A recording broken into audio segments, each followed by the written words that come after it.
Selamat datang dalam pembelajaran daring kelas 5.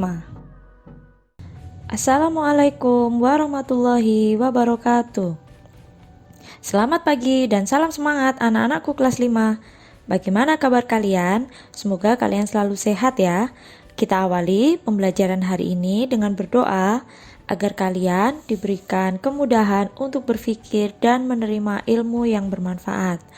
Hari ini kalian akan mempelajari tema 7, subtema 2, peristiwa kebangsaan seputar proklamasi kemerdekaan, pembelajaran 1. Proklamasi menjadi peristiwa paling bersejarah bagi bangsa Indonesia. Proklamasi menjadi tonggak sejarah berdirinya bangsa Indonesia menjadi negara yang merdeka dan berdaulat. Proklamasi menjadikan bangsa Indonesia terlepas dari penjajahan. Proklamasi juga menjadi awal bagi bangsa Indonesia untuk menentukan nasibnya sendiri.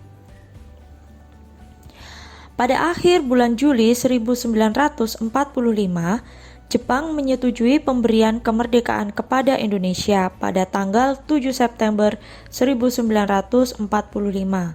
Namun, pada tanggal 6 dan 9 Agustus 1945, bom atom dijatuhkan sekutu di kota Hiroshima dan Nagasaki. Peristiwa itu mendorong diubahnya tanggal pemberian kemerdekaan Indonesia menjadi 24 Agustus 1945. Kemudian, pada tanggal 15 Agustus 1945, Jepang menyerah tanpa syarat kepada sekutu. Akibatnya, terjadi kekosongan kekuasaan di Indonesia. Kesempatan inilah yang kemudian dimanfaatkan oleh bangsa Indonesia untuk memproklamasikan kemerdekaan. Bagaimana ya cerita selanjutnya? Ayo bersama-sama membaca teks berikut ini. Peristiwa pembacaan teks proklamasi.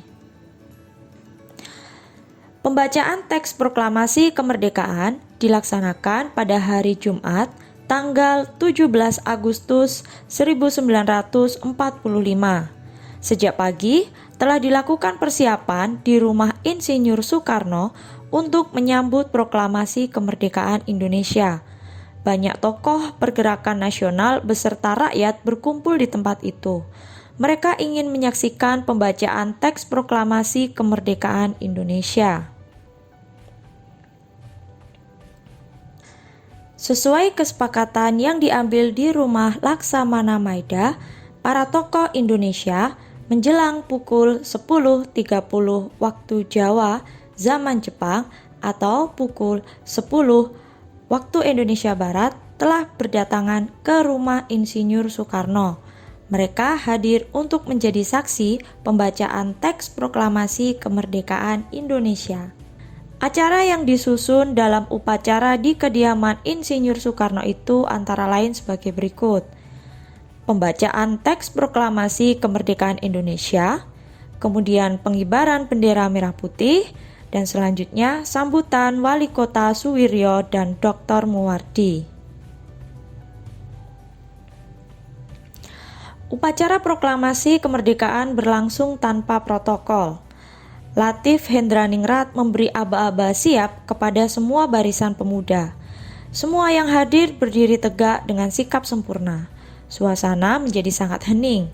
Insinyur Soekarno dan Dr. Andes Muhammad Hatta dipersilakan maju beberapa langkah dari tempatnya semula. Insinyur Soekarno mendekati mikrofon. Dengan suaranya yang mantap, Insinyur Soekarno didampingi Dr. Andes Muhammad Hatta membacakan teks proklamasi kemerdekaan Indonesia yang telah diketik oleh Sayuti Melik. Berikut teks proklamasi yang diketik oleh Sayuti Melik. Nah, anak-anak, kalian bisa perhatikan, ini adalah naskah asli sebelum diketik. Naskah asli ini ditemukan di keranjang sampah, kemudian didokumentasikan. Sedangkan gambar ini adalah naskah proklamasi yang sudah diketik oleh Sayuti Melik. Sesaat setelah pembacaan proklamasi kemerdekaan, dilanjutkan upacara pengibaran bendera merah putih. Bendera Sangsaka merah putih dijahit oleh Ibu Fatmawati Soekarno. Suhud mengambil bendera dari atas baki atau nampan yang telah disediakan dan mengibarkannya dengan bantuan Sodanco Latif Hendraningrat. Kemudian, sang merah putih mulai dinaikkan dan hadirin yang datang bersama-sama menyanyikan lagu Indonesia Raya. Bendera dinaikkan perlahan-lahan menyesuaikan syair lagu Indonesia Raya. Seusai pengibaran bendera merah putih, acara dilanjutkan sambutan dari Wali Kota Suwiryo dan Dr. Muwardi. Tentunya kalian sudah tidak asing lagi dengan aturan dari upacara ini ya. Kalian sudah sering melaksanakan upacara setiap hari Senin. Nah, kurang lebih seperti itulah gambaran susunan dari upacara proklamasi kemerdekaan ini juga. Selanjutnya, ayo temukan kosakata baku dan tidak baku pada bacaan yang berjudul peristiwa pembacaan teks proklamasi. Kemudian, carilah arti katanya di Kamus Besar Bahasa Indonesia. Nah, berikut ini ada beberapa kosakata baku dan tidak baku yang bisa kita temukan. Untuk kosakata baku, contohnya merdeka, artinya yaitu bebas dari penghambaan, penjajahan, dan sebagainya, atau berdiri sendiri. Kosakata baku proklamasi, artinya pemberitahuan resmi kepada seluruh rakyat, pemakluman, atau pengumuman. Kosakata baku upacara, artinya rangkaian tindakan atau perbuatan yang terkait dengan aturan tertentu. Nah, bagaimana dengan kosakata tidak baku? Apa contoh yang bisa kalian temukan pada bacaan? Ini yang pertama adalah baki, artinya yaitu nampan.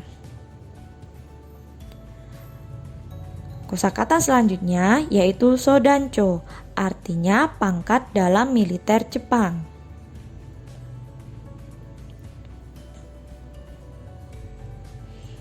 Sekarang, mari menuliskan kembali isi bacaan. Kita coba bersama-sama ya caranya dengan menjawab pertanyaan-pertanyaan berikut ini. Perhatikan baik-baik. Kapan teks proklamasi kemerdekaan dibacakan?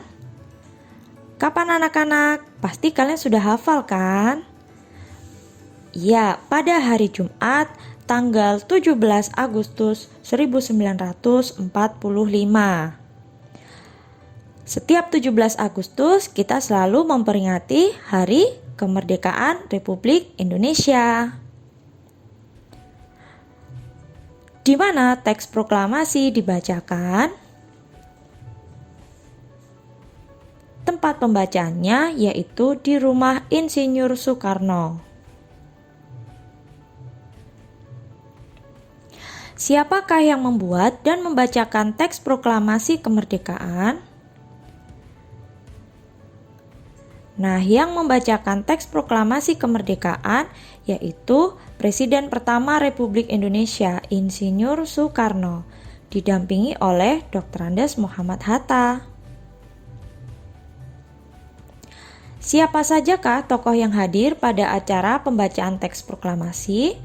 Berdasarkan dari bacaan, tokoh-tokoh yang bisa kalian temukan yang terlibat di dalam pembacaan teks proklamasi yaitu Insinyur Soekarno, Dr. Andes Muhammad Hatta, Wali Kota Suwiryo, Dr. Muwardi, Latif Hendraningrat, Suhud.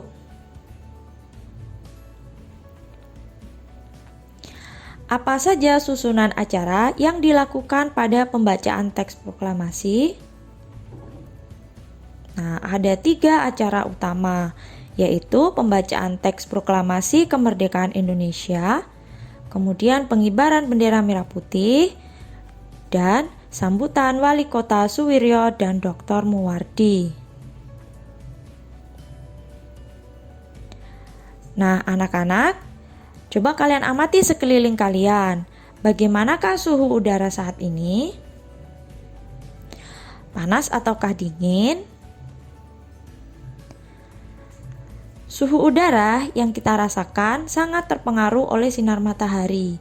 Jika intensitas sinar matahari tinggi, suhu udara pun akan tinggi. Sebaliknya, jika intensitas sinar matahari rendah, suhu udara pun akan rendah. Misalnya pada peristiwa ketika terjadi musim kemarau, maka intensitas sinar mataharinya tinggi, sehingga suhu udaranya pun akan terasa lebih panas. Dan peristiwa sebaliknya, ketika tiba musim hujan, intensitas sinar mataharinya rendah, maka udara akan terasa lebih dingin. Hal tersebut juga berkaitan dengan perpindahan kalor secara radiasi dari sinar matahari. Selanjutnya, kalian akan belajar bersama-sama tentang kalor dapat mengubah suhu benda.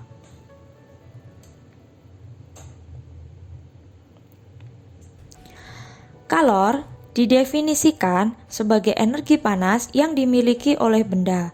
Secara umum, mengetahui adanya kalor yang dimiliki oleh benda dapat dilakukan dengan cara mengukur suhu benda tersebut.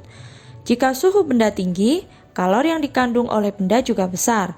Sebaliknya, jika suhu benda rendah, kalor yang dikandung oleh benda juga kecil. Kalor yang dimiliki oleh suatu benda bisa berubah-ubah, bisa naik, bisa juga turun, karena kalor dapat berpindah dari suhu tinggi menuju suhu rendah.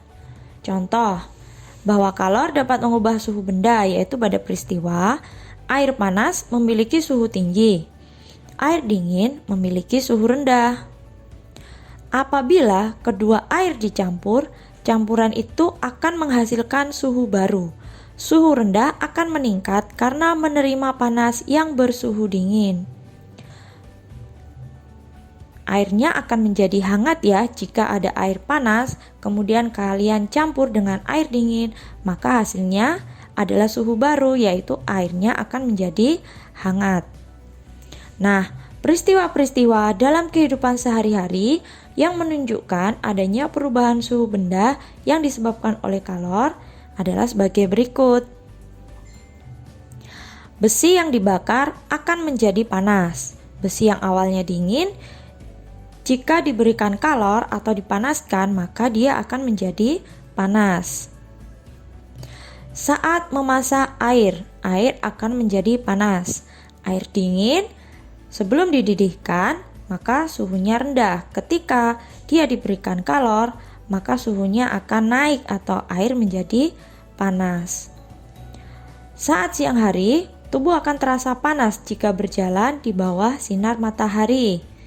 Ya, ini karena pengaruh kalor dari radiasi matahari. Peristiwa lain bisa kalian temukan dalam kehidupan sehari-hari dengan mengamati di sekitar kalian. Nah, anak-anak, sekian pembelajaran hari ini. Terima kasih atas perhatiannya. Sampai jumpa pada pembelajaran berikutnya. Assalamualaikum warahmatullahi wabarakatuh.